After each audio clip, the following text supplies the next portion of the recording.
Hello everyone. How you all guys doing today? Welcome back to my channel. First of all, let me take you to the three lectures that we have already completed, right? एक तो हमने सबसे पहले पढ़ा meaning of utility, definition of utility. बोलने का try करो friends, meaning of utility. And जैसे जैसे हमारा चैप्टर खत्म हो जाएगा हमको सब कुछ याद हो जाना चाहिए, राइट? तो ट्राई करो.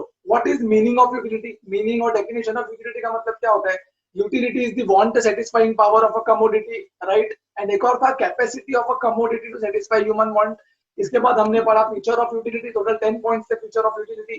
ये मैं ऑलरेडी दो लेक्चर से रिवाइज कराता आ रहा हूँ. क्या है 10 पॉइंट्स? पहला आता है utility is a relative concept, then utility is a subjective concept, and then ethically neutral, different from usefulness, different from pleasure, different from satisfaction, multi-purpose, and दो पॉइंट और रह गए, basis of demand and measurement of utility is hypothetical. ये था feature of demand, feature of utility. इसके बाद हमने पढ़ा टाइप्स ऑफ यूटिलिटी. जरा 6 टाइप्स ऑफ यूटिलिटी वो खुद से एक बार बोलने का ट्राई करो फ्रेंड्स. हम लोग ऑलरेडी बहुत बार कर चुके हैं. Types of place utility, time utility, knowledge utility, service utility, position utility. ये सारे टाइप्स ऑफ यूटिलिटी है जो हमने पहले कर लिया है, right? Feature of utility and types of utility में से एक क्वेश्चन आना एग्जाम में डेफिनेटली बनता है, और कुछ ना कुछ इसमें से जरूर एग्जाम में आएगा. और हमने डिटेल में कर दिया है स्टार्टिंग के 2 लेक्चर में. थर्ड लेक्चर में हमने पढ़ा कंसेप्ट ऑफ यूटिलिटी. उसमें पढ़ा what is marginal utility, what is total utility, and relationship between marginal utility and total utility. Quick revision ले लो अगर मार्जिनल यूटिलिटी का, तो जो पॉइंट्स थे वो याद करना था. वो था एडिशनल बेनिफिट और additional utility. Additional utility that a person derives, जो एडिशनल यूटिलिटी पर्सन को मिलती है एडिशनल कमोडिटी कंज्यूम करने से. एडिशनल यूटिलिटी जो कस्टमर को, कंज्यूमर को मिलती है एडिशनल यूनिट कंज्यूम करने से, उसको बोलते हैं मार्जिनल यूटिलिटी. और अगर मार्जिनल यूटिलिटी का मैं टोटल करता जाऊं तो उसको बोलेंगे total utility, right? And then इसका हमने रिलेशनशिप पढ़ा, relationship between marginal utility and total utility. उसमें टोटल 3 पॉइंट्स थे. पहला पॉइंट था टेबुलर रिप्रेजेंटेशन, दूसरा था डायग्रामेटिक रिप्रेजेंटेशन, और जो तीसरा था वो था एक्सप्लेनेशन, एक्चुअल रिलेशनशिप बताना. तुमको याद रहेगा तो यूनिट्स आते हैं 1 2 3 4 5 6 7. मार्जिनल यूटिलिटी आता है 10 8 6 4 2 0 -2, और टोटल यूटिलिटी आता है 10. फिर मार्जिनल को ऐड करते जाओ, 10 + 8 सेकंड में आ जाएगा 18, थर्ड में आ जाएगा 18 और 6 24. ऐड करते जाओ. एंड देन इसका इसी को डायग्राम बना. तो इसी का डायग्राम एक पॉइंट से चालू होता है, क्योंकि पहले यूनिट में टीयू और एमयू सेम होता है.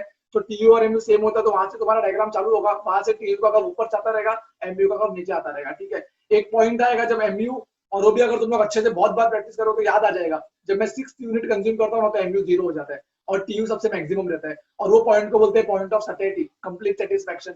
And then 7th unit consume करने पे एमयू नेगेटिव चले जाता है, वो डिससैटिस्फैक्शन बताता है. और क्योंकि एमयू नेगेटिव चला गया तो टीयू जो एमयू का टोटल होता है ना, वो सिंस अभी एमयू नेगेटिव है तो टीयू भी कम हो गया, राइट? तो इसको बोलते हैं डिससैटिस्फैक्शन ऑफ द कंज्यूमर. जहां तक हम लोगों ने अब तक पढ़ चुके हैं. और हम लोग आज क्या पढ़ने वाले हैं? आज फ्रेंड्स जो हम लोग पढ़ने वाले हैं, अगर तुम्हारी किस्मत अच्छी रही तो ये सेम मतलब पूरा का पूरा लॉ आ जाएगा 8 नंबर का. 8 मार्क्स का पूरा लॉ आ जाएगा. 6 मार्क्स का भी आ सकता है. पेपर पैटर्न में जो भी चेंजेस होगा मैं तुमको इन्फॉर्म करते जाऊंगा. बट ये क्वेश्चन आएगा डेफिनेटली 6 से 8 मार्क्स का. इसमें से ये क्वेश्चन आ सकता है. मैं बता दूं, अगर फीचर आया, टाइप आया तो लॉ शायद ना आए, और अगर लॉ आया तो हो सकता है फीचर ऑफ यूटिलिटी और टाइप्स ऑफ यूटिलिटी में से कुछ भी ना आए. तो इसमें से कुछ ना कुछ तो आना डेफिनेटली फॉर श्योर है. तो फीचर और टाइप तो हो गए, रिलेशनशिप हो गया. वो रिलेशनशिप का यूज कहीं कहीं हम लोग लॉ में करेंगे. और आज का एम यही रहेगा कि हम पूरा लॉ ऑफ डीएमयू का मतलब होता है डिमिनिशिंग मार्जिनल यूटिलिटी, राइट? तो पूरा का पूरा लॉ ऑफ डीएमयू को हम लोग समझ ले. 6 से 8 नंबर का आएगा. कैसे पढ़ना है, क्या पढ़ना है, ये हम लोग ये लेक्चर में जानेंगे. इंपॉर्टेंट मार्किंग भी करेंगे, राइट? तो टेंशन लेने की कोई बात नहीं है. अभी हम लोग शुरू करेंगे law of DMU. Now, let me take you to the very important law, that is law of diminishing marginal utility. Now, कोई बोल सकता है कि सर ये लॉ में, लॉ मतलब क्या, करना क्या, एग्जाम में कैसे आएगा? एग्जाम में बोलेंगे लॉ ऑफ डीएमयू बता दो. एग्जाम में बोल सकते हैं उसका एक्सेप्शन बता दो. एग्जाम में बोल सकते हैं उसका एजम्पशन बता दो. कुछ भी बोल सकते हैं. Let me explain you first कि कैसे काम कैसे करता है लॉ. मतलब क्या होता कैसा है. इकोनॉमिक्स में लॉ पढ़ रहे हैं तो लॉ में क्या पढ़ेंगे? अरे भाई ये दूसरा टाइप का लॉ है. ये लॉ क्या बोलता है पहले जान लो. लॉ का नाम है डिमिनिशिंग मार्जिनल यूटिलिटी. इसका मतलब ये खाली मार्जिनल यूटिलिटी पे फोकस कर रहा है, टोटल यूटिलिटी पे नहीं. ये लॉ जो है ये खाली मार्जिनल यूटिलिटी पे फोकस कर रहा है, टोटल यूटिलिटी पे ये लॉ फोकस नहीं कर रहा.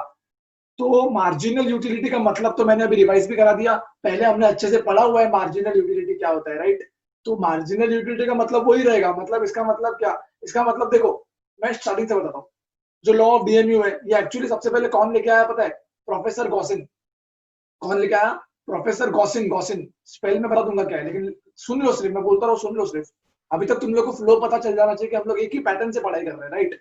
तो पहले समझ लेते हैं पूरा, फिर रिवाइज कर लेते हैं, फिर अपन मार्किंग में चले जाते हैं, फिर मार्किंग करने के बाद एक और बार रिवाइज कर लेते हैं, और इसके बाद हमारा एक लेक्चर कंप्लीट होता है। तो वापस से मैं बता रहा हूँ, एक्सप्लेनेशन पार्ट चल रहा है, सिर्फ सुन लो और समझते जाओ। लॉ, ये लॉ इंट्रोड्यूस किसने करा है? लॉ को लेके कौन आया? Professor Gaussian, professor Gaussian. लेकिन ये लॉ को लाने के बाद ये लॉ का फर्दर एक्सप्लेनेशन, इलॉबरेशन, डिटेल एक्सपेंशन किसने किया? Professor Alfred Marshall. Professor Alfred, ये प्रोफेसर अल्फ्रेड मार्शल एक हमारे ऐसे इंसान है जो ये लॉ, ये इंसान का नाम हम लोग हर बार सुनेंगे, हर बार सुनेंगे। हो सकता है जिसको ना समझे वो बेचारे को अच्छे अच्छे शब्दों का इस्तेमाल भी करेगा वो इंसान के लिए, लेकिन बहुत ही अच्छा लॉ बनाया उन्होंने। नहीं समझ रहा है क्योंकि शायद तुम लोग समझने की कोशिश नहीं कर रहे हो। तो लेट्स स्टार्ट। प्रोफेसर गॉसिन ने ये लॉ बनाया, वो लॉ को फर्दर इलॉबरेट और फर्दर एक्सप्लेन किया प्रोफेसर अल्फ्रेड मार्शल ने। किधर किया, किधर लिखा, किधर उसने किधर एक्सप्लेन किया? उनकी एक बुक थी प्रिंसिपल ऑफ इकोनॉमिक्स, एक बुक थी प्रिंसिपल ऑफ इकोनॉमिक्स। तो ये इंट्रोडक्शन पार्ट हो गया लॉ का। तो लॉ का पार्ट है अलग अलग, पूरा लॉ अगर एग्जाम में आ गया तो हम लोग स्टार्ट करेंगे इंट्रोडक्शन से, हेडिंग देंगे इंट्रोडक्शन, उसमें लिखेंगे this law is first explained by Professor Gossin or brought into notice by Professor Gossin, and then later on it is elaborated and explained in detail by Professor Alfred Marshall in his books, in his book named as Principle of Economics। and वो book कभी publish हुई थी पता है? 1890 में, 1890, 1890 में book publish हुई थी। ये इंट्रोडक्शन पार्ट हो गया। तो वापस से बोलो, ये लॉ किसने बनाया था? प्रोफेसर गॉसिन ने लॉ बनाया था। प्रोफेसर गॉसिन ने लॉ बनाने के बाद उसको फर्दर एक्सप्लेन किसने किया? किसने किया? Alfred Marshall. Professor Alfred Marshall ने किधर किया? उनकी बुक प्रिंसिपल ऑफ इकोनॉमिक्स, और वो बुक कभी पब्लिश हुई थी? 1890 में। This was the introduction of this law. इसके बाद ये लॉ का मीनिंग एंड डेफिनेशन जानना पड़ेगा। ये तुम लोग को आता है, ये तुम लोग को आता है, जो किया वही है। एमयू कम होता रहता है, जैसे जैसे यूनिट कंज्यूम होता जाएगा एमयू कम होता चला जाएगा, वही है। लॉ का नाम देखो ना, डिमिनिशिंग मार्जिनल यूटिलिटी। डिमिनिशिंग का मतलब कम होना होता है। डिमिनिशिंग का मतलब एक्चुअली, मतलब अभी भी बोल रहा हूँ कुछ और होता है, पहले भी मैंने बोला था, अभी भी बोल रहा हूँ, लेकिन अभी के लिए तुम लोग समझ लो डिमिनिशिंग का मतलब कम होना, ठीक है? तो डिमिनिशिंग का मतलब तो कम होना होता है।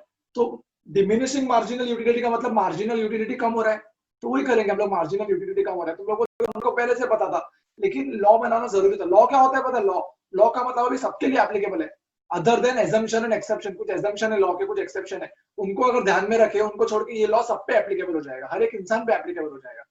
तो ध्यान दो, इंट्रोडक्शन तो हो गया। अब मीनिंग एंड डेफिनेशन में क्या करना है? तो भाई मीनिंग एंड डेफिनेशन में हम लोग को, मीनिंग और डिफाइन किसने किया है? ऑब्वियसली हमारे परम पूज्य प्रोफेसर अल्फ्रेड मार्शल ने इसको एक्सप्लेन किया है। प्रोफेसर अल्फ्रेड मार्शल ने क्या बोला पता है? उन्होंने चालू किया अदर थिंग बीइंग कांस्टेंट। क्या बोल रहा हूँ? अदर थिंग बीइंग कांस्टेंट, बाकी सब चीजों को कांस्टेंट रख दो। Additional benefit, additional benefit which a person derives with increase in the stock of a commodity diminishes with every increase in the stock that he already has। ये define किया हुआ है। तुम लोग बोलोगे सर आपको याद है? हाँ मेरे को याद है, बिल्कुल याद है। कोई को शौक हो जाता है, पता है सर याद कैसे? भाई कोई बुक नहीं है मेरे पास, लेकिन समझ गया ना कंसेप्ट, तो तुमको भी ऐसे याद हो जाएगा, सालों साल तक याद रहेगा भाई, कभी नहीं भूलोगे। कंसेप्ट समझना चाहिए। देखो मीनिंग में जो हम लोग को पता है वही बोल रहा है, खाली इकोनॉमिक की भाषा यूज किया उसने। क्या बोला? Other thing being constant. ये मैं बता दूंगा अदर थिंग बीइंग कांस्टेंट क्या होता है। चालू होता है अदर थिंग बीइंग कांस्टेंट से, other thing being constant. Additional benefit जो मुझे मिल रहा है, पानीपुरी वाला एग्जांपल ले लो, जो दूसरा पानीपुरी खा के मिला यूटिलिटी, वो एडिशनल यूटिलिटी था, एडिशनल बेनिफिट था। तो additional benefit which a person derives, एक पर्सन को जो एडिशनल बेनिफिट मिला, additional benefit which a person derives, कैसे? With increase in the stock of a commodity. जैसे जैसे कमोडिटी इंक्रीज होती चली गई, वैसे वैसे एडिशनल बेनिफिट मिलता चला गया। लेकिन जो एडिशनल बेनिफिट मिल रहा है ना, वो एडिशनल बेनिफिट कम कम होके मिल रहा है। पहले में 10 मिला, दूसरा पानीपुरी का है तो 8 मिला, तीसरा पानीपुरी का है तो 6 मिला। मतलब एडिशनल बेनिफिट मिल रहा है। I hope you are understanding. Additional benefit मिल रहा है, लेकिन क्या एडिशनल बेनिफिट पहले 10 मिला, दूसरा 12 मिला, क्या दूसरा 8 मिला, तो एडिशनल बेनिफिट है ना कम होता जा रहा है। तो एडिशनल बेनिफिट डिमिनिश होता जा रहा है, एडिशनल बेनिफिट डिमिनिश होता जा रहा है। तो अभी वापस से सुनो क्या बोल रहा है? Other thing being constant, other thing being constant, other thing being constant से चालू होता है। हमेशा एग्जाम में गलती मत कर देना, चालू होगा other thing being constant, other thing being constant. Additional benefit, क्या बोल रहा हूँ? Additional benefit which a person derives. कैसे उसको एडिशनल बेनिफिट मिलता है? एडिशनल यूनिट कंज्यूम करने से। तो additional benefit which a person derives with increase in the stock of a commodity. जैसे जैसे ये स्टॉक है ना कमोडिटी का, पानीपुरी का स्टॉक, जैसे जैसे मैं खाना कंज्यूम करना बढ़ाते जा रहा हूँ, वैसे वैसे एडिशनल बेनिफिट मिलते जा रहे हैं। और जो एडिशनल बेनिफिट मिलते जा रहा है ना, वो कम होता जा रहा है। पहले पे 10, दूसरे में 8, तीसरे में 6, मतलब एडिशनल बेनिफिट जरूर मिल रहा है लेकिन कम मिल रहा है, कम मिल रहा है। तो additional benefit which a person derives which increase in the stock diminishes, additional benefit diminishes की बात कर रहा है वो। वर्डिंग समझो, additional benefit which a person derives with increase in the stock of a commodity diminishes. Increase in the stock, commodity stock increase हो रहा है 1 से 2 पानीपुरी, 2 से 3, लेकिन जो एडिशनल बेनिफिट मिल रहा है वो डिमिनिश होता जा रहा है। और यही वो डेफिनेशन में समझा रहा है। फिर से पूरा डेफिनेशन मतलब लास्ट टाइम मैं बोल रहा हूँ, other thing being constant, additional benefit which a person derives with the person को एडिशनल बेनिफिट कैसे मिलता है? इंक्रीज इन द स्टॉक से, जैसे जैसे इंक्रीज होता जा रहा है वैसे वैसे एडिशनल बेनिफिट मिलता जा रहा है, लेकिन वो एडिशनल बेनिफिट भी कम मिल रहा है, कम होता जा रहा है एडिशनल बेनिफिट, राइट? तो यही वो बोल रहा है, the additional benefit which a person derived with increase in the stock of the commodity diminishes, additional benefit diminishes with every increase in the stock that he already has। जैसे जैसे तू commodity consume करने को बढ़ाते जा रहा है वैसे वैसे तेरा additional benefit भी कम होता चला जा रहा है। However, additional benefit तो मिल ही रहा है ना। अरे पहले पानीपुरी पे 10 मिला, दूसरे में 8 मिला, लेकिन मिला तो सही, तो है तो एडिशनल बेनिफिट ही, लेकिन कम होता जा रहा है। इसको बोलते हैं डिमिनिशिंग मार्जिनल यूटिलिटी। यही पूरा खेल है डिमिनिशिंग मार्जिनल यूटिलिटी का। ये सेंटेंस पूरा खेल है, ये सेंटेंस समझ गया तो मार्जिनल यूटिलिटी और डिमिनिशिंग मार्जिनल यूटिलिटी समझ गया। I hope I am clear. अब तक हमने क्या पढ़ा? अब तक हमने पढ़ा इंट्रोडक्शन वाला पार्ट। इंट्रोडक्शन में क्या बोला? बोलो मेरे साथ, बोलो इंट्रोडक्शन में क्या बोला? ये लॉ को किसने सबसे पहले लाया भाई दुनिया में? Professor Gossen. और उसके बाद उसको फर्दर एक्सप्लेन किसने किया? Professor Alfred martial. किसमें? प्रिंसिपल ऑफ इकोनॉमिक्स बुक में। और वो बुक कभी पब्लिश हुई थी? 1890 में, राइट? इसके बाद डेफिनेशन किसने बोला है? अपने परम पूज्य प्रोफेसर एल्फ्रेड मार्शल ने बोला है। क्या बोला? Other thing being constant, additional benefit which a person derives with the increase in the stock of a commodity, जैसे जैसे पानीपुरी बढ़ते जा रहा है, with the increase in the stock of a commodity diminishes with every increase in the stock that he already has। This is the definition exactly given in your book। We will definitely be doing with the book also for your convenience and for your what to say, तसल्ली के लिए हम लोग definitely book से भी एक बार करेंगे, लेकिन समझ लो एक बार सिंक इन हो जाए तुम्हारे माइंड में, फिर हम लोग बुक पे जाएंगे। तो इंट्रोडक्शन हो गया। मतलब सर अगर लॉ पूछा तो क्या लिखना पड़ेगा? वही तो बता रहा हूँ, इंट्रोडक्शन हेडिंग दो, वो लिखो प्रोफेसर गॉसिन और Alfred Marshall 1890 principle of economics. Meaning and definition ये लिखो according to professor Alfred Marshall, inverted comma as it is definition लिखना है, याद रखो एज इट इज। अगर तुम लोगों ने इन्वर्टेड कॉमा डाल दिया, तो एज इट इज लिखने का, उसमें कुछ भी चेंज नहीं होना चाहिए। और एज इट इज लिखना भी आसान है, तुम लोग जैसे जैसे अपन बार बार रिवाइज करेंगे वैसे वैसे तुमको याद हो जाएगा। इसके बाद क्या आएगा? इसके बाद आएगा ये लॉ की जान, जो है टेबल, जो हम लोग ऑलरेडी कर चुके हैं रिलेशनशिप में। पानीपुरी 1 2 3 4 5 6 7 एमयू मतलब मार्जिनल यूटिलिटी 10 8 6 4 2 0 -2, यही है यहाँ पे। लेकिन रिलेशनशिप में टोटल यूटिलिटी का कॉलम भी था, यहाँ पे टोटल यूटिलिटी का कॉलम नहीं है। अरे भाई वो तो रिलेशनशिप था टीयू और एमयू का, इसलिए मेरे को यूनिट भी बनाना पड़ा, एमयू भी बनाना पड़ा, टीयू भी बनाना पड़ा। क्या ये रिलेशनशिप पढ़ रहा हूँ कि मैं खाली मार्जिनल यूटिलिटी का लॉ पढ़ रहा हूँ? खाली मार्जिनल यूटिलिटी का लॉ पढ़ रहा हूँ। तो खाली मार्जिनल यूटिलिटी का लॉ पढ़ रहा हूँ तो मेरे को क्यों बनाना है टोटल यूटिलिटी का कॉलम? जरूरत ही नहीं है। तो यूनिट 1 2 3 4 वो सेम टू सेम वही बनेगा जो वहां पे बनाया था, सेम टू सेम वही बनेगा जो रिलेशनशिप में बनाया था। लेकिन याद रहे टोटल यूटिलिटी से यहाँ पे कुछ भी नहीं आएगा। मतलब यूनिट 1 2 3 4 5 6 7 एमयू 10 8 6 4 2 0 -2, खत्म। इतना ही। और इसके बाद डायग्रामेटिक रिप्रेजेंटेशन सेम जैसा रिलेशनशिप में बनाया था वैसे ही बनेगा। लेकिन याद रहे यहाँ पे वो रिलेशनशिप में ऐसा था, एक टीयू ऊपर जा रहा था, एमयू यहाँ से नीचे आ रहा था। यहाँ पे खाली एमयू नीचे आ रहा है वही रहेगा, टीयू तो है ही नहीं। जो एमयू नीचे आ रहा है वही डायग्राम में रहेगा, उसको बोलेंगे डायग्रामेटिक रिप्रेजेंटेशन। एंड देन उसको एक्सप्लेन कर देंगे सेम जैसे रिलेशनशिप में एक्सप्लेन किया था कि भाई जब मैंने फर्स्ट यूनिट कंज्यूम किया था एमयू इतना था। यहाँ पे टीयू की बात नहीं करनी है, यहाँ पे टीयू की बात नहीं, एमयू इतना था। दूसरा कंज्यूम किया तो एमयू कम हो गया, इतना कम हो गया। तीसरा किया तो इतना कम हो गया। जब छठवां यूनिट कंज्यूम किया तो एमयू 0 हो गया, उसको बोलते हैं point of certainty, complete satisfaction. जब सातवां यूनिट कंज्यूम किया तो एमयू नेगेटिव चला गया, उसको बोलते हैं dissatisfaction. Satisfaction is converted into dissatisfaction when seventh unit is consumed, right? तो यही करना है। मतलब 4 चीजें हो गई अपनी, इंट्रोडक्शन हो गया, मीनिंग एंड डेफिनेशन हो गया, टैब्यूलर रिप्रेजेंटेशन हो गया, डायग्रामेटिक रिप्रेजेंटेशन हो गया। ये लॉ का 50% पोर्शन कंप्लीट हो गया। अब लॉ में 50% और चीजें, 2 चीज बाकी है। एक होता है assumption of the law, एक होता है exception of the law। एक होता है assumption of the law, एक होता है exception of the law। Now what is assumption of the law and what is exception? What do you mean by assumption and why is it necessary in law? See, कोई चीजें मेरे को मान के चलनी पड़ेगी ना तो ये लॉ काम करेगा। जब मैं बोलता हूँ ये लॉ काम करेगा मतलब क्या? ये लॉ काम करेगा मतलब जैसे जैसे मैं यूनिट कंज्यूम करूंगा ना वैसे वैसे यूटिलिटी कम होनी चाहिए, ऐसा ये लॉ बोलता है। मार्जिनल यूटिलिटी कम होनी चाहिए, ऐसा ये लॉ बोलता है। लेकिन ये जो लॉ है ना, ये गलत प्रूफ हो जाएगा अगर मैं कोई चीज मान के ना चलूं तो। एग्जाम्पल, अगर मैंने ये नहीं माना, मैंने पहले भी बोला था, अगर मैंने ये नहीं माना कि टेस्ट सेम है, तो पहला पानीपुरी तीखा खाया 10 यूटिलिटी मिला, दूसरा पानीपुरी मीठा खाया 20 यूटिलिटी मिला भाई, है ना। तो यूटिलिटी कम कहाँ हुआ दूसरा पानीपुरी खाने पे? नहीं हुआ। तो लॉ गलत हो गया। तो ये बोल रहा है भाई लॉ गलत नहीं हुआ, तो इसको एज्यूम कर ले कि टेस्ट सेम है, तो ये लॉ काम करेगा। अगर तूने ये एजम्पशन लेके तू साथ नहीं चला, ये मान के तू नहीं चला, तो ये लॉ काम नहीं करेगा। तो उसको बोलते हैं एजम्पशन, कि ये सब चीजें मान के चलो भाई, तो ये लॉ हम लोग जो पढ़ रहे हैं ना, जैसे जैसे यूनिट खाएगा, कंज्यूम करेगा, वैसे वैसे एमयू कम होता जाएगा। ये लॉ तभी का ऐसे, ये जो लॉ है पूरा, ये तभी काम करेगा जब तू मान के चले कि ये एजम्पशन है। अगर तू इसमें से एजम्पशन नहीं मानेगा, तो ये लॉ काम नहीं करेगा। एग्जांपल मैंने दे दिया तुम लोग को। कंटिन्यूटी, कंटिन्यूटी मतलब एक पानीपुरी अभी खा रहा हूँ, दूसरा पानीपुरी कल खा रहा हूँ, क्या ये लॉ काम करेगा? बिल्कुल भी नहीं भाई, क्योंकि मेरे को तो उतना ही यूटिलिटी मिलेगा जितना आज मिला, क्योंकि मैं कल खा रहा हूँ। तो ये लॉ बोलता है ऐसा नहीं चलेगा, कंटिन्यू बेसिस पे खाना पड़ेगा तेरे को। अब भी एक खा, तो तुरंत दूसरा, तुरंत तीसरा, तभी तो ये लॉ काम करेगा ना, तभी तो यूटिलिटी कम होती जाएगी। तो एजम्पशन का मतलब, जिसको अभी भी नहीं समझा तो बता दूं, एजम्पशन का मतलब होता है कि मान के चलो कि ऐसे ऐसे कंडीशन है, तो ये लॉ काम करेगा, अदरवाइज ये लॉ काम नहीं करेगा। और एक्सेप्शन का मतलब होता है साइड वाला केस, मतलब ये चीजों पे लॉ काम नहीं करेगा, मानने का जरूरत नहीं है। एग्जाम्पल दू, जो ड्रिंक करता है, अल्कोहल, उनको एक गिलास दो दारू का, मजा आएगा, दूसरा तो और मजा आएगा तीसरा तो और ज्यादा मजा आएगा। तो ये लॉ तो गलत हो गया, तो लॉ ऐसे लोगों पे काम नहीं करता, ऐसे लोगों पे ये लॉ काम नहीं करता। तो जिसपे ये लॉ काम नहीं करता उसको एक्सेप्शन में डाल दिया। एजम्पशन मतलब ये सब कंडीशन है तुम लोग मान के चलो, तो ये लॉ काम करेगा, ठीक है। तो एजम्पशन का मतलब, एक्सेप्शन, ये दो चीजें लॉ में करनी है, फिर ये लॉ खत्म।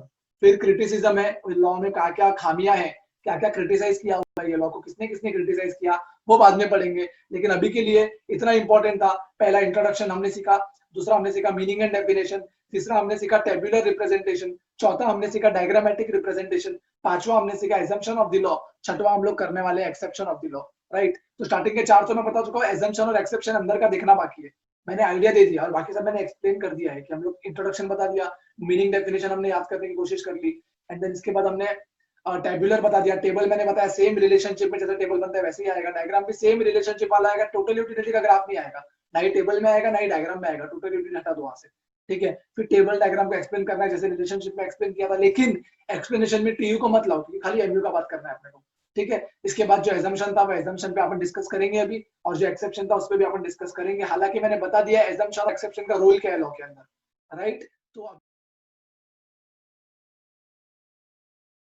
तो हमें अभी एजम्पशंस और एक्सेप्शंस डिटेल में देखना है, और बाकी सब हम लोग देख चुके हैं, एक बार टेक्स्ट बुक से मार्क करेंगे तो फिर से रिवाइज हो जाएगा, राइट। एजम्पशन में पहला पॉइंट आता है, टेक्स्ट बुक मत देखो, सिर्फ सुनते जाओ। पहला मैं बोल रहा हूँ तो एजम्पशन मतलब मान के चलना है कि ये सब करेंगे तो ये लॉ काम करेगा। लॉ काम करेगा मतलब जैसे जैसे यूनिट कंज्यूम करते जाएंगे वैसे वैसे यूटिलिटी कम होती जाएगी। कब कब ऐसे होगा? तब जब ये एजम्पशन हम लोग मान के चलेंगे। पहला पॉइंट है रैशनैलिटी, पर्सन रैशनल होना चाहिए, पर्सन तुम्हारे जैसा नहीं होना चाहिए, पागल नहीं होना चाहिए, पर्सन रैशनल होना चाहिए। रैशनल पर्सन मतलब क्या? मतलब ये कि वो अपना वांट को सेटिस्फाई करने का ट्राई करना चाहिए, तो ये लॉ काम करेगा। वो अपने वांट को मैक्सिमम सेटिस्फाई करने का ट्राई करना चाहिए, तो ही ये लॉ काम करेगा। इस पे हम लोग फिर से आएंगे एक बार। सेकंड पॉइंट देख लो, कार्डिनल मेजरमेंट। कार्डिनल मेजरमेंट क्या होता है? सिर्फ सुनो, कार्डिनल मेजरमेंट क्या होता है, मतलब पहले हम लोगों ने पढ़ा हुआ था utility can not be measured in number, measurement of utility is hypothetical. लेकिन ये लॉ ने तो नंबर में मेजर किया। तुम लोग बोलोगे किधर किया नंबर में मेजर? अरे भाई नंबर में मेजर किया तभी तो पता चला 10 से 8 हुई, 8 से 6 हुई। तो कोई भी चीज को समझने के लिए नंबर्स होना जरूरी है, इसलिए ये लॉ ने यूटिलिटी को नंबर में मेजर किया, राइट। लेकिन practically it is hypothetical and it is not possible. लेकिन मान के चल रहे हैं कि नंबर में मेजर हो सकता है utility. It is known as cardinal measurement. ये एजम्पशन है कार्डिनल मेजरमेंट की, नंबर में measurement is possible. Third point जो पढ़ा वो पढ़ा होमोजिनिटी। होमोजिनिटी का मतलब होता है मैंने जो यूनिट कंज्यूम किया ना, यूनिट कंज्यूम किया वो होमोजीनियस थे, वो होमोजीनियस थे। होमोजीनियस का मतलब क्या? मतलब जो यूनिट मैंने कंज्यूम किया वो यूनिट का साइज, शेप, टेस्ट सब सेम था। लोगों लोग ऐसा क्यों? मान लो ना पहला पानीपुरी मैंने तीखा खाया, दूसरा पानीपुरी मैंने मीठा खाया, तो जब मैं मीठा पानीपुरी खाऊंगा, क्या मुझे यूटिलिटी कम मिलेगा? नहीं। कौन हाँ बोल रहा है भाई? कैसे कम मिलेगा? पहला तीखा खाया, दूसरा मीठा खाया, दूसरे में भी कम नहीं मिलेगा, ज्यादा मिलेगा उल्टा। ये तीखा खाया तो मुंह जलाना, दूसरा मीठा खाया तो क्या तेरा सेटिस्फाई नहीं होगा? बहुत ज्यादा सेटिस्फाई होगा। तो ये लॉ काम नहीं करेगा, इसीलिए ये लॉ ने बोला भाई ऐसा नहीं चलेगा। जो यूनिट तू खा रहा है ना, कंज्यूम कर रहा है ना, उसका टेस्ट सेम होना चाहिए, साइज सेम होना चाहिए, शेप सेम होना चाहिए, कलर भी सेम होना चाहिए, सब सेम होना चाहिए, उसको बोलते हैं होमोजेनिटी। इसके बाद जो एजम्पशन है वो है कंटिन्यूटी। एक पानीपुरी आज खा, एक पानीपुरी कल खा, क्या दूसरा पानीपुरी खाएगा तो यूटिलिटी कम मिलेगा क्या? फिर से कोई हाँ बोल रहा है, कैसे कम मिलेगा? उतना ही मिलेगा भाई। कम तो तभी होगा जब तू एक के बाद एक फटाफट फटाफट फटाफट खाएगा, कंटिन्यू बेसिस पे खाएगा, राइट? तो इसलिए लॉ ने एज्यूम कर लिया कि भाई तू कंटिन्यू खा रहा है, हम मान के चल रहे कि तू कंटिन्यू खा रहा है। कंटिन्यू नहीं खा रहा है तो ये लॉ की तरफ मत देखना, चिल्लाते हुए मत आ जाना, ये लॉ तो काम ही नहीं कर रहा, लॉ तो काम ही नहीं कर रहा। अरे भाई करेगा भी नहीं, क्योंकि लॉ ने एजम्पशन बोला है कंटिन्यू खाएगा तो ही ये लॉ काम करेगा। मतलब अगर कंटिन्यू कंजम्पशन होगा तो ही देखो यूटिलिटी कम कम मिलेगी, अदरवाइज पहले में 10 मिल रही है तो दूसरे में 20 मिलेगी, क्योंकि तू एक दिन के बाद पानीपुरी खाएगा। कंटिन्यू खाएगा तो ही तो मार्जिनल यूटिलिटी कम होती जाएगी, तो ही तो ये लॉ काम करेगा, क्योंकि लॉ काम कर रहा है मतलब यूटिलिटी कम हो रही है। तो अगर तू नहीं माना तो यूटिलिटी कम नहीं होगी, ठीक है? 4 पॉइंट देखे। रैशनैलिटी मतलब अपने आप को याद कर लेना, रैशनैलिटी का पॉइंट आएगा तो हमारे जैसा पागल नहीं होना चाहिए, रैशनल होना चाहिए, जो सेटिस्फाई, जो अपने वांट को सेटिस्फाई करने का सोचे। दूसरा बोला कार्डिनल मेजरमेंट, ऑल्दो नंबर में पॉसिबल नहीं है, लेकिन हम लोग मान के चलेंगे कि डीएमयू को हम लोग नंबर में मेजर कर सकते हैं, मार्जिनल यूटिलिटी को हम लोग नंबर में मेजर कर सकते हैं। तीसरा होमोजेनिटी, साइज शेप कलर सब सेम होना चाहिए। और चौथा कंटिन्यूटी, कंटिन्यू बेसिस पे कंजम्पशन करना चाहिए, राइट? ये 4 पॉइंट हम लोग ने पढ़ा। इसके बाद आएगा रीजनेबिलिटी, कंसिस्टेंसी, डिविजिबिलिटी। पहले 4 पॉइंट को फिर से एक बार तुम लोग रिवाइज करो, मन में रिवाइज करो, 4 पॉइंट को अच्छे से रिवाइज करो, फिर आगे के 4 पॉइंट देखेंगे। तो आई होप तुम लोगों ने पॉज किया, रिवाइज किया। अब 5वें पॉइंट पे आ जाओ। 5वां पॉइंट है रीजनेबिलिटी। ये पॉइंट है ना मजेदार है, हालांकि ये पॉइंट मजेदार है लेकिन लोगों को समझता नहीं, पढ़ने के बाद भी नहीं समझता है। मेरे को एक बात बताओ, आई एम वेरी थर्स्टी, मेरे को प्यास लगी है, मेरे को प्यास लगी है, तो अगर मेरे को प्यास लगी है तो मैंने पानी मांगा, मेरे को किसी ने ना एक ड्रॉप डाला ऐसा ऊपर से, एक ड्रॉप, वो एडवर्टाइज आती है ना कैटरीना कैफ की, वो मैंगो का एक ड्रॉप वैसा, तो किसी ने ना, नहीं इमेजिन मत करो, आ जाओ लेक्चर में आ जाओ, चलो चलो लेक्चर में आ जाओ, लेक्चर में आ जाओ, ठीक है? एक ड्रॉप डाला, एक ड्रॉप मैंने पानी का पिया तो मेरे को 10 यूटिलिटी मिला। अब दूसरा ड्रॉप पीऊंगा तो क्या 8 मिलेगा? अरे 8 नहीं 20-25 मिलेगा। एक एक ड्रॉप से क्या सेटिस्फाई हो रहा है तू? नहीं सेटिस्फाई हो रहा है तो रीजनेबल यूनिट तो कंज्यूम कर, रीजनेबल यूनिट तो कंज्यूम कर, राइट? तो बोल रहे रीजनेबिलिटी, भाई खा कंज्यूम कर लेकिन रीजनेबल यूनिट कंज्यूम कर। ये नहीं कि पहला ड्रॉप पिया पानी का, बोला अरे वाह मजा आ गया, दूसरा पिया और मजा आ गया, अरे लॉ तो काम ही नहीं कर रहा है। अरे भाई रीजनेबल यूनिट कंज्यूम कर, तब ये लॉ काम करेगा, ऐसा ये लॉ बोल रहा है। ये लॉ मान के चल रहा है कि तू एक एक ग्लास एटलीस्ट पानी का पी, एक ग्लास पी सेटिस्फाई हो गया, मतलब तू थका हुआ था, देखो प्यास लग रहा था, तूने एक ग्लास पानी का पिया, तेरा कौन सेटिस्फाई हो गया। अब तू दूसरा ग्लास पानी का पिएगा तो तेरे को यूटिलिटी कम मिलेगा, क्योंकि रीजनेबल है, एक glass is reasonable, 1 drop is not reasonable, right? इसलिए वो बोल रहा है रीजनेबल होना चाहिए। उसके बाद वो बोलते हैं कॉन्स्टेंस होना चाहिए, कॉन्स्टेंसी। कॉन्स्टेंसी का मतलब पता है क्या?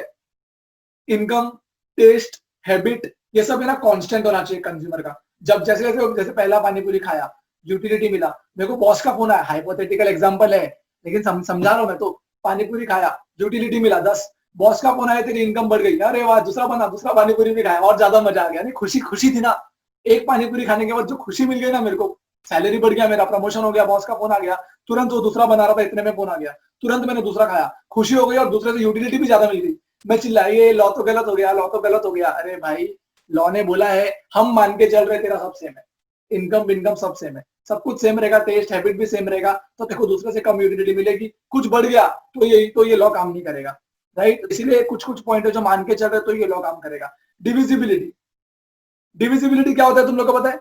मतलब ऐसा यूनिट तुम लोग कंज्यूम करो ना, जो छोटे छोटे यूनिट तुम लोग एक के बाद एक कंज्यूम करते जाओ, तो ये लॉ काम करेगा। तो ये डिविजिबल होना चाहिए ना। मतलब अगर मैंने टीवी खरीदा, एक टीवी खरीदा, तुरंत दूसरा खरीदूंगा, तुरंत क्या क्या करूँ इतने टीवी का? दुकान थोड़ी है मेरी टीवी की, बराबर है? तो इतने बड़े बड़े यूनिट पे ये लॉ काम नहीं कर सकता। वो डिविजिबिलिटी लॉ बोलता है कि भाई छोटे छोटे डिवाइड करके छोटा छोटा कंज्यूम कर, तो ही तो एक के बाद एक तू कंज्यूम कर पाएगा। अगर टीवी मंगाते गया, एक टीवी मंगाया, दूसरा तुरंत, तीसरा तुरंत, ऐसा होता है क्या कभी? नहीं होता। तो ये लॉ डिविजिबिलिटी पे काम नहीं करता, राइट? तो डिविजिबिलिटी पे ये लॉ काम नहीं करता।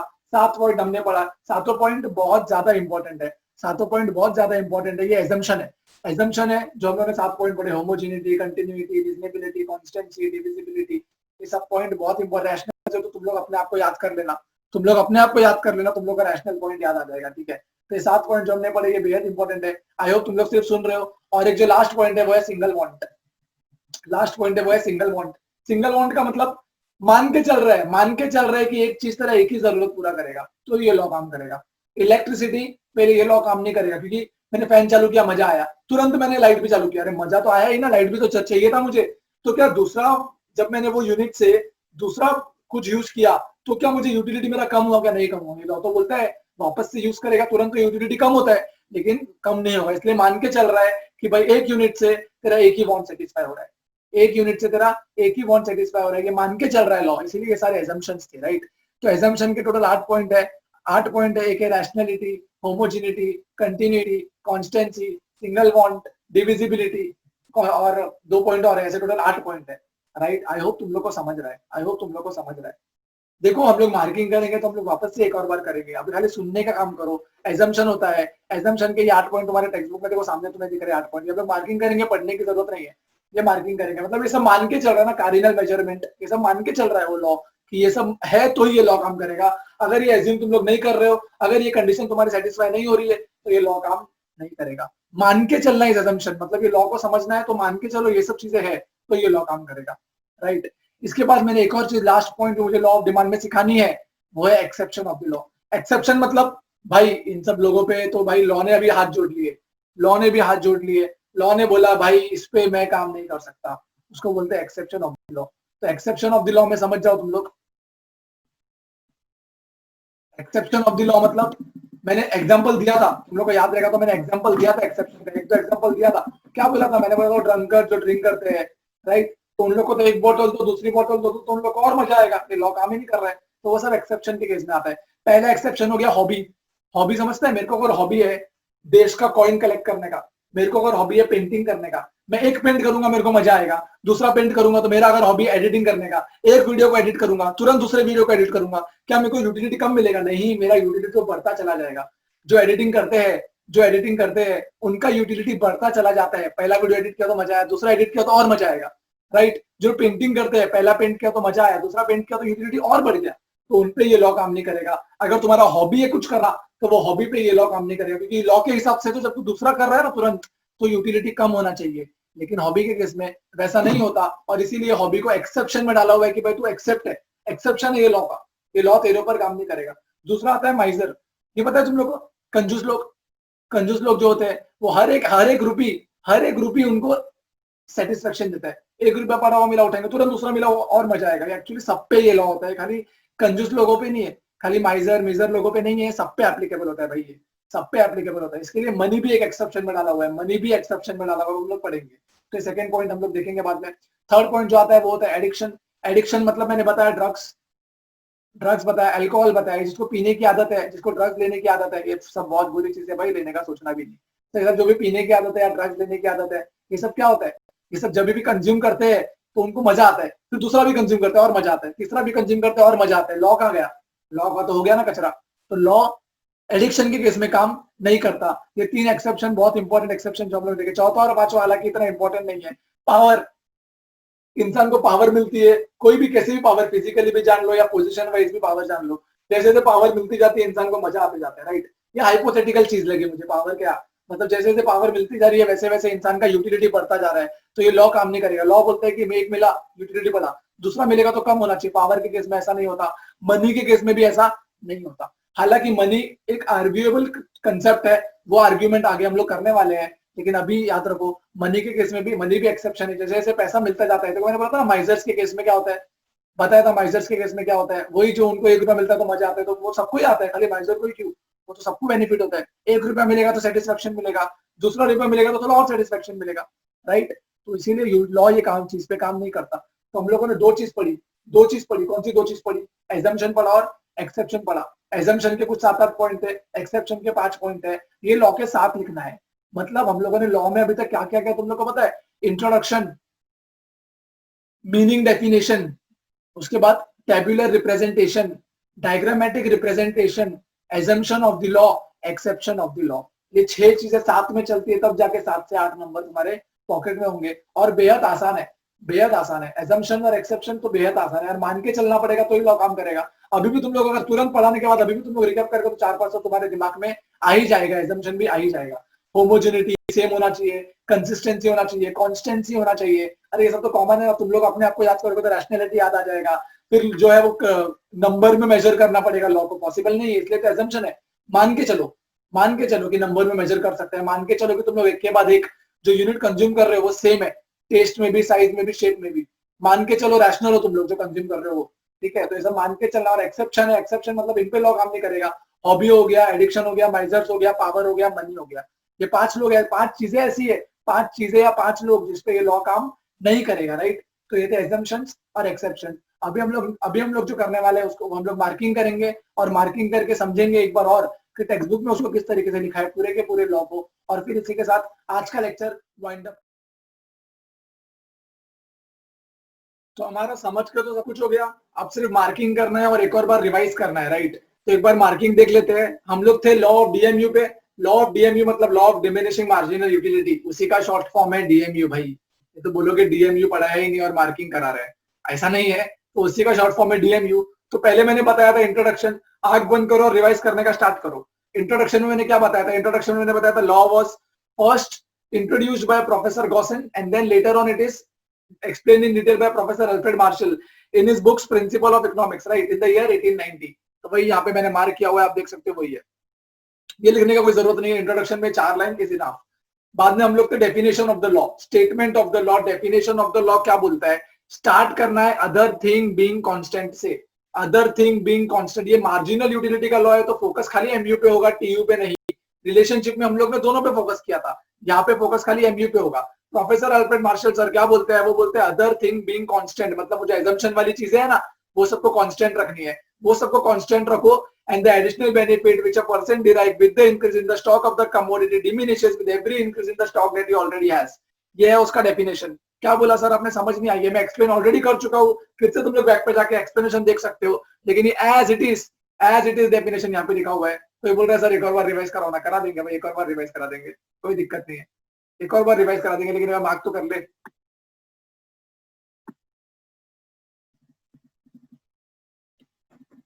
एडिशनल बेनिफिट,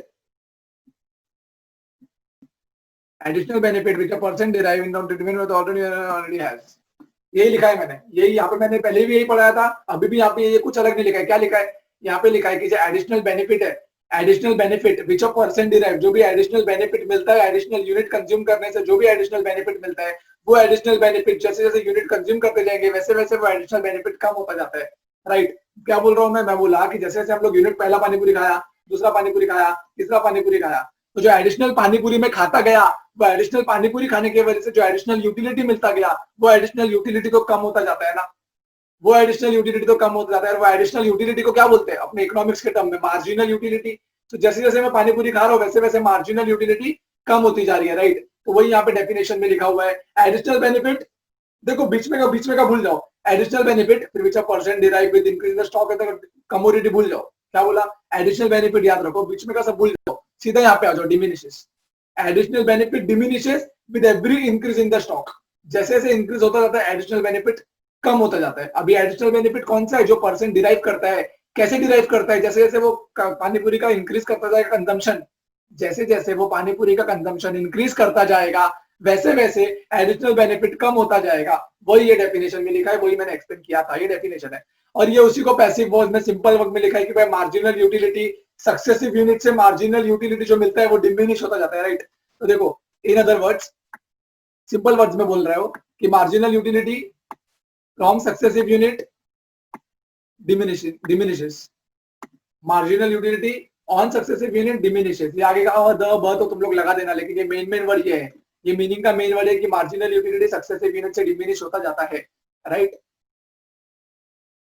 इसके बाद इसमें इतना लिखने की जरूरत है। अभी हम लोग आ जाते हैं एजम्पशन पे। एजम्पशन में देखो मार्किंग जैसा कुछ भी नहीं है एजम्पशन में, जरूर बता दो रैशनैलिटी मतलब मैंने बोला तुम लोग खुद को याद कर लेना, रैशनैलिटी मतलब खुद को याद कर लेना। तुम लोग इरैशनल हो ना, तो इरैशनल लोगों को यहाँ पे काउंटिंग नहीं है भाई। एजम्पशन लेके चल रहा है कि इंसान नॉर्मल है, दिमाग से पागल नहीं है, तो वो ये मान के चल रहा है। तो consumer is assume to be rational, it means behaviour should be normal.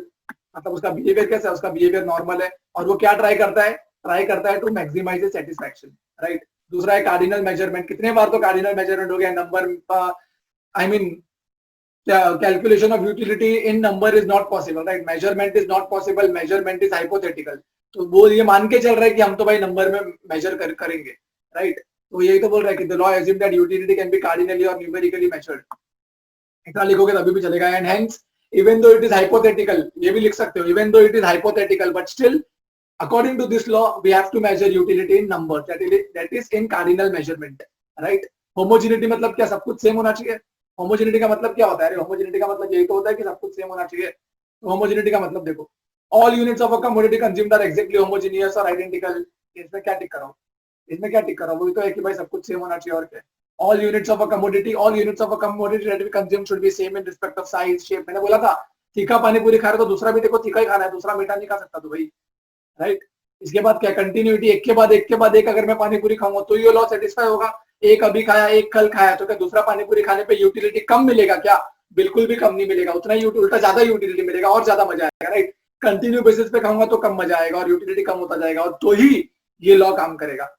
तो all units of a commodity consumed should be in quick succession without any lapse of time.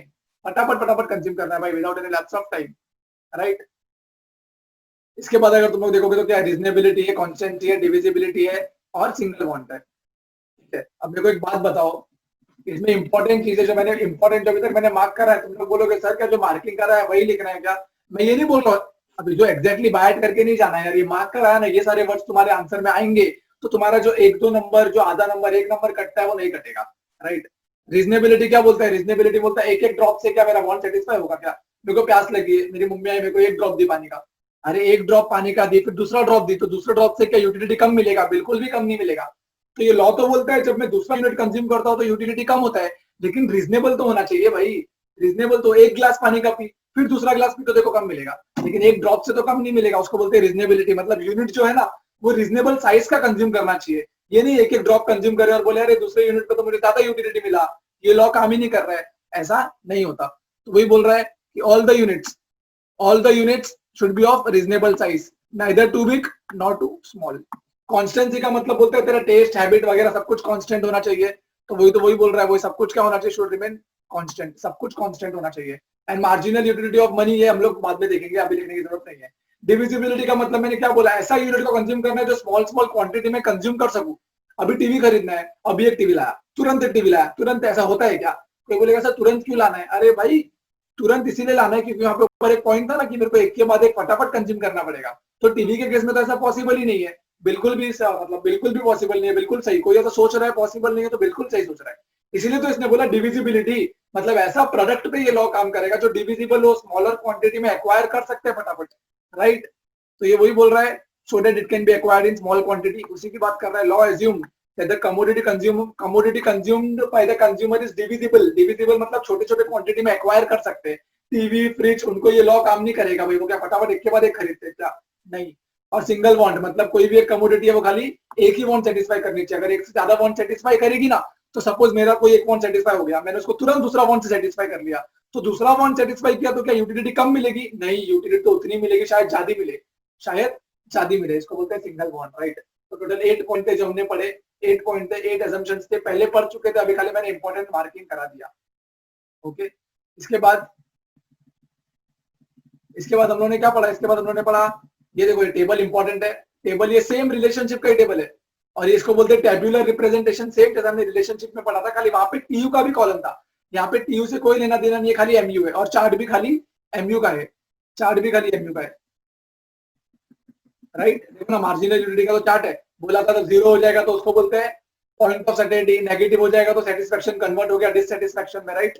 तो वही सब तुमको एक्सप्लेनेशन में यहाँ पे दिख जाएगा। एक लाइन हमेशा लिखने का, एक्स एक्सिस क्या बताता है, वाई एक्सिस क्या बताता है। एक्स एक्सिस यूनिट बताता है, वाई एक्सिस यूटिलिटी बताता है। ये केस में खाली मार्जिनल यूटिलिटी बताता है, रिलेशनशिप के केस में दोनों बताता था, मार्जिनल भी और टोटल भी, और इसे दो ग्राफ बनते थे, ऊपर जा रहा है नीचे जा रहा है, राइट। यहाँ पे खाली नीचे जाता हुआ बन रहा है क्योंकि हम लोग खाली एमयू में डील कर रहे हैं। तो देखो सबसे पहले यही लिखने का, हमेशा याद रखो आंसर में, unit are measured on X axis, utility is measured on Y axis.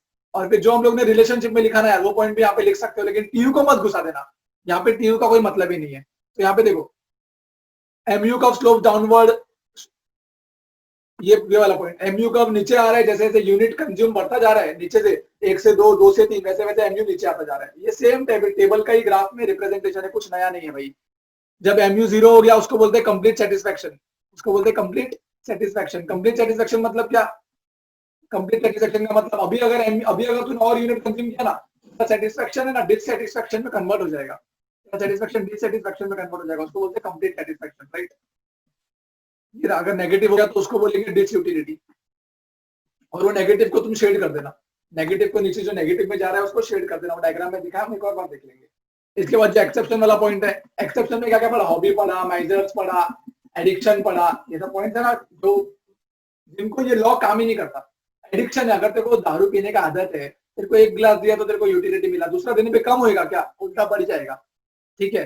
तो एडिक्शन वगैरह पे ये लॉ काम नहीं करता, जिसपे ये लॉ काम ही नहीं करता उसको हम लोग एक्सेप्शन बोलते हैं। तो एक्सेप्शन में क्या क्या है, सर्टेन हॉबीज है, कॉइन्स वॉइन्स कलेक्ट करना, रेयर पेंटिंग कलेक्ट करना, law does not hold true, ये वर्ड याद रखो, law does not hold true, law काम नहीं करता भाई, क्योंकि जैसे जैसे तू एडिशनल यूनिट कंज्यूम करता जाएगा वैसे वैसे तेरी यूटिलिटी बढ़ती जाएगी, यहाँ पे देखिए लिखा है, ठीक है, दिस इंक्रीजेस मार्जिनल यूटिलिटी, लेकिन लॉ तो बोलता है कम होनी चाहिए, इसलिए क्या कर रहा है, वायलेट कर रहा है, क्या कर रहा है, वायलेट कर रहा है। ये पॉइंट तुम लोग हर आंसर में लिख सकते हो, दो पॉइंट, क्या, law does not hold true, माइजर के केस में भी every money gives him more and more utility, therefore law does not hold good and therefore this violate the assumption, और जो भी assumption violate कर रहा है वो, ठीक है। सेकंड पॉइंट देखो क्या बोला है, माइजर, माइजर के केस में क्या बोला है, एडिशनल रूपी give him more and more satisfaction, right, and therefore marginal utility of money will increase as and when you will get more and more rupee your utility will get increased, लेकिन law तो बोलता है कम होना चाहिए, लेकिन ये case में बढ़ जाएगा, इसलिए माइजर के केस में वो एप्लीकेबल नहीं होता है। एडिक्शन के केस में अगर तुमको कुछ एडिक्टेड हो, अगर तुम लोग कोई चीज करने का तुमको अच्छा लगता है, तुम अच्छा लगता है मतलब प्लेजर मिल रहा है दारू पीने से या कोई भी चीज से, तुम अगर लत लग गई है, तुम एडिक्टेड हो, तो वो केस में जैसे जैसे तुम ज्यादा यूनिट कंज्यूम करोगे वैसे वैसे तुमको मजा आएगा, वैसे वैसे तुम्हारा यूटिलिटी बढ़ता जाएगा। तो यहाँ पे देखो एमयू रिसीव बाय ड्रंकर्ड में इंक्रीज, राइट, जैसे मैंने बताया, level of intoxication increase with every units of liquor consume, intoxication बढ़ता जाता है, यूटिलिटी बढ़ता जाता है जैसे जैसे दारू पीता जाएगा। ये लॉ तो बोलता है कम होना चाहिए, केस में कोई कम नहीं होगा।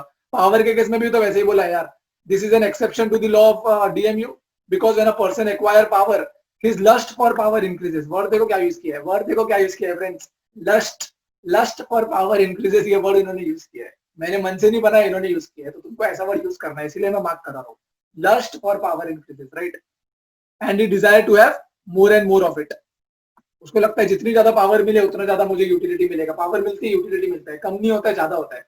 और लास्ट पॉइंट है मनी, मनी के केस में क्या होता है, मनी के केस में बोल रहा है कि मार्जिनल यूटिलिटी ऑफ मनी जो है ना, मार्जिनल यूटिलिटी, वो मार्जिनल यूटिलिटी ऑफ मनी है ना, कभी जीरो नहीं होता। ये पॉइंट हम लोगों ने किधर देखा था, ये पॉइंट हम लोगों ने फीचर में एक बार पहले देखा हुआ है, मार्जिनल यूटिलिटी ऑफ मनी कभी जीरो नहीं होता, राइट, इसमें खाली इतना ही इंपॉर्टेंट है, बाकी का कुछ इंपॉर्टेंट नहीं है।